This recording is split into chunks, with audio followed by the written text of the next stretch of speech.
What's going on, boys and girls? Welcome back to another Final Fantasy VII Evercrisis video. Alright guys, we got two things that have just popped up. There has been quite the lull. Everybody's been focusing on the bomb event and getting themselves to level 70 for all their characters, which, by the way, I'm almost there. I've got Zack, Yuffie, and Red 13 left.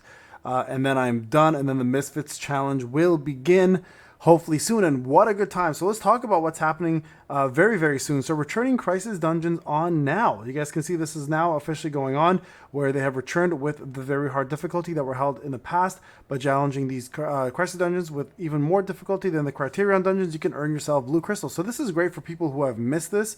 Now, I'm not 100% sure whether we've actually been able to collect any more rewards if we've done it already. Let's go back and take a look here. Okay, so if I go Dungeons, Crisis Dungeons, let's see, I've got A and A for these ones, so this is great. I get to get an S plus now on these. So you guys can see here, unfortunately, we're not going to be able to collect past the one-time reward. So I'll be doing these again, but that's unfortunate. So if you've done them in the past, there's really no point here in doing them again, because you can see here, all the rewards have been already collected. Now that's a bummer, man. Like, I've got a bone to pick about that. This should be something they instantly redo. These two I did when I first started the game, which makes sense why they're where they're at.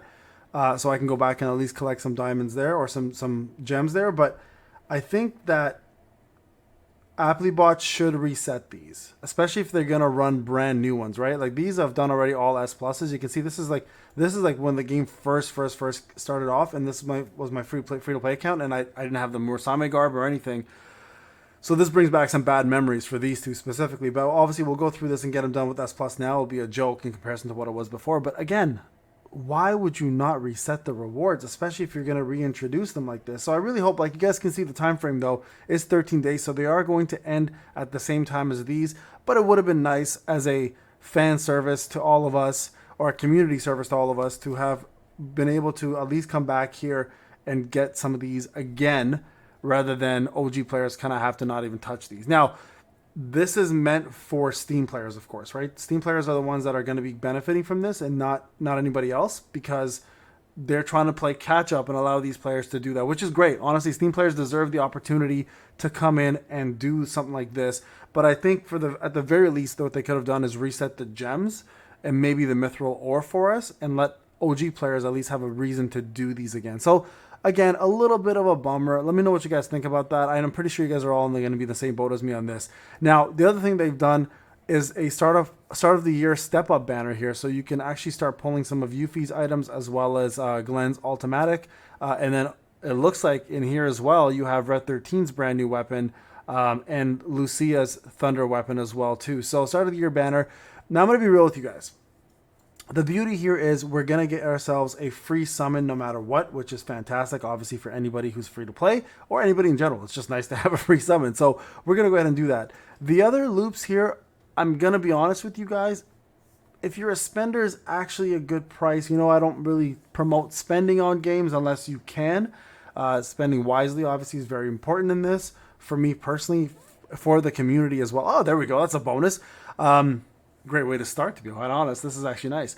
But if you are going to spend, please remember to spend wisely. Now, these aren't very expensive. You're getting half the price for some of these pulls, which is great, obviously. And you're guaranteed some 5 stars, which is going to obviously boost your account even further. So if you are looking for some of these weapons, this is actually the time to summon. Now, before, in the last time we had to do this, we actually ended up getting ourselves a refund for some tickets if we did a minimum the one pull, like this free one, from AppPLI, because they had messed up something with the 5 stars. So we'll see what happens this time. I'm sure they won't have that same problem again. Hey, look at this. What did I get? Oh my god, I must have got her new weapon. Oh no, wait, this is Yuffie. I swear to god, I'm mistaking Yuffie all the time now for Lucia. The same hairstyle. It drives me nuts. Okay, what do we get? The boomerang. What was the boomerang again? Was this the fire one? I mean, I'll take it. Listen, like, it's a bonus. I'm pretty sure the boomerang is the fire one, right? If I'm correct. If I remember correctly. Yeah, the fire resist down. I mean, there you go. We already have Sephiroth with Cloud, so I'm not really ever going to use Yuffie for that. But hey, it is what it is. So there you guys go.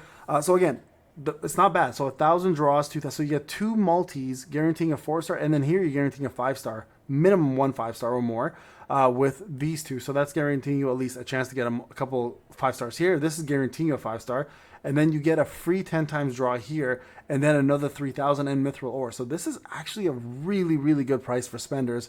So if you're looking for a good banner, this is not bad, especially the fact that you get an extra free draw in there is really, really nice. So there you guys have that at least. That's out there for you to summon on if you are looking to boost your account. And remember, Red 13's Lucia's weapons are also going to be included in there. All of Yuffie's and Ultimatica will be in there, as well as the New Year weapons for Sephiroth and Cloud are going to be added in there as well. Okay, so keep that in mind. All right, now, what's to expect coming up? I have no data mine for you guys here. I can only assume that the next few weeks we're probably going to get additional chapters for hopefully Crisis Core. We haven't seen anything for First Soldier in quite some time, but they've had the most amount of chapter releases at once, next to, of course, the Final Fantasy VII chapter releases. So I'm assuming Crisis Core will come down. Now, a lot of people were asking me, what do I think at the option of like Genesis or Angeal being playable characters? I think it's doable. I think it's possible, but it might also be very unlikely because somebody made a really good point here that heroes are one thing to have in the game, but villains as playable characters might be another. Now, I would imagine that Sisney would probably be the next Crisis Core character to come out before Angeal and Genesis would at all. Only because I just don't see them releasing those two characters anytime soon.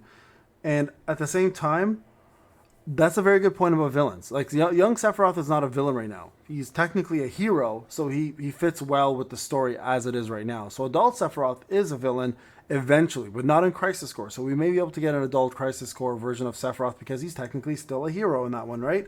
So there's a couple different things to look forward to still with the game, but whether they release Angeal and Genesis is a whole other thing altogether. So unfortunately, guys, we have to wait and see. We have to see who they decide to release in the future and if those characters are going to be villains. Now, personally, I think the Turks are a great option because the assets are already in the game. So Reno and Rude, Elena would be great additions to the game, I think. And they don't really fall in line as villains. They're more just henchmen, right? So I don't even see them as bad guys, technically. So they could work really well in this whole scenario of brand new characters to be introduced. Of course, we still have Sid, Vincent, Keith Sid. So Keith Sid could be the next character most likely in the story because we're going to Gold Saucer. Would probably be the next logical release based on just appearances. But again, Crisis Core probably story will be next. Again, that's just my opinion. So what do you guys think? I don't know. Do you guys think Sisney, or do we think that we're going to see Angeal and Genesis anytime soon? I still think that's going to be rough. I made a video when the game first came out that Angeal would be one of my most sought out characters if he was released, but now I'm starting to believe more and more that it's probably never going to happen, which is unfortunate. But we'll see what happens. All right, guys, this is Payne. Hope you enjoyed the video. I'll talk to you guys in the next one. Take care.